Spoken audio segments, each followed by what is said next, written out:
فرشتوں کا ایک کام ہماری حفاظت کرنا ہے۔ ہم راستے سے گزر رہے ہیں، یہ جو ہم حادثات سے بچتے ہیں، اللہ کا سسٹم فرشتوں کا بنا ہوا ہے۔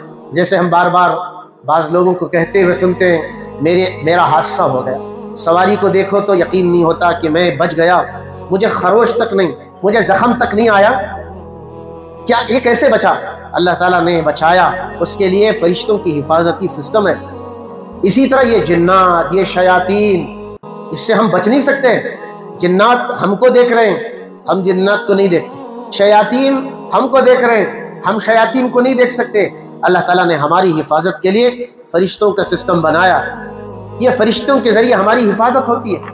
پھر ایک حدیث میں بتایا گیا کہ ہمارے دل میں نیکی کا جو داعیہ ارادہ پیدا ہوتا ہے، وہ اللہ کی طرف سے فرشتوں کو حکم ہوتا ہے کہ اس بندے میں نیکی کا ارادہ ڈالو۔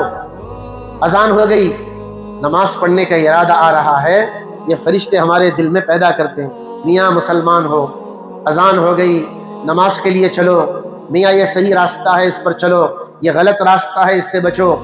یہ جو نیکی کا داعیہ یا کہیے نیکی کا جذبہ اور گناہوں سے بچنے کا جذبہ جو ہمیں ملتا ہے، وہ اللہ فرشتوں کے ذریعے ہمارے دلوں میں اتارتا ہے۔ اگر کسی کا دل گناہ کر کر کے کالا ہو جاتا ہے، پھر اس کا دل وہ الارام محسوس نہیں کرتا۔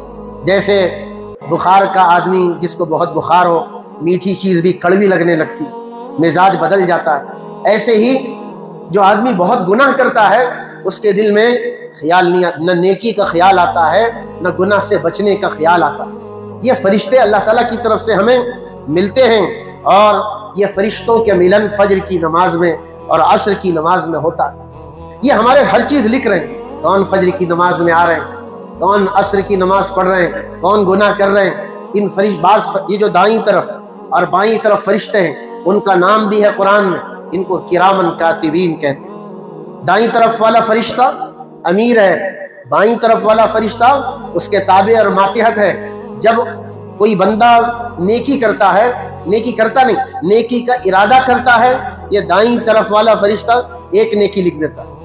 اور کوئی بندہ ایک نیکی کرتا ہے تو دائیں طرف والا فرشتہ 10 نیکیاں لکھتا ہے، 10 نیکیاں سٹارٹ ہو جاتی ہیں۔ اور بائیں طرف والا فرشتہ دیکھتا رہتا ہے، یہ گناہ کا ارادہ کر رہا ہے، تو یہ بائیں طرف والا اپنے امیر سے پوچھتا ہے، یہ فلاں بندہ گناہ کا ارادہ کیا ہے، کیا لکھ لوں؟ تو دائیں طرف والا امیر فرشتہ کہتا ہے، اس نے گناہ تھوڑی کیا ہے، یہ تو گناہ لکھ رہا ہے، گناہ نہیں لکھنا۔ تو یہ اس کے تابع ہونے کی وجہ سے وہ گناہ نہیں لکھتا، انتظار کرتا ہے۔ اگر کوئی بندہ گناہ کرتا ہے تو پھر یہ بائیں طرف والا فرشتہ دائیں طرف والے سے پوچھتا ہے، گناہ لکھوں؟ تو کہتا ہے ابھی مت لکھنا، انتظار کرنا، یہ توبہ کرے گا۔ یہ جملہ سمجھنے کا ہے، حدیث کا یہ ٹکڑا سمجھنے کا ہے کہ دائیں طرف والا بائیں طرف والے فرشتے کو کہتا ہے گناہ تو اس نے کیا ہے، مگر ذرا انتظار کرنا۔ اب یہ دائیں طرف والا فرشتہ گناہگار کے دل میں توبہ کا ارادہ کرتا، تو نے اچھا نہیں کیا، تو نے برا کیا ہے، تو نے گناہ کیا ہے، توبہ کے لیے ہاتھ اٹھا، اللہ سے معافی مانگ، کچھ آنسو بہا لے۔ یہ گناہ کرنے کے بعد دل میں ہم سب کے جذبہ آتا ہے، اگر آتا ہے تو دل کام کر رہا ہے، اگر دل میں یہ آواز نہیں آ رہی ہے تو دل نے کام کرنا بند کر دیا ہے، علاج کی ضرورت ہے، کسی اللہ والے کے پاس جا کر جوتیاں سیدھی کر کے رو دھو کر اپنی زندگی کو اور دل کو بدلنے کی ضرورت ہے۔ جب وہ یہ دیکھتا ہے دائیں طرف والا اس نے توبہ نہیں کی اور بہت دیر ہو گئی، تو پھر کہتا ہے گناہ لکھنا، مگر ایک ہی گناہ لکھنا۔ اب اللہ تعالیٰ کا یہ کتنا پیارا نظام، یہ پورا فرشتوں کا پروسیس چلتا ہے فجر کی نماز اور عصر کی نماز میں۔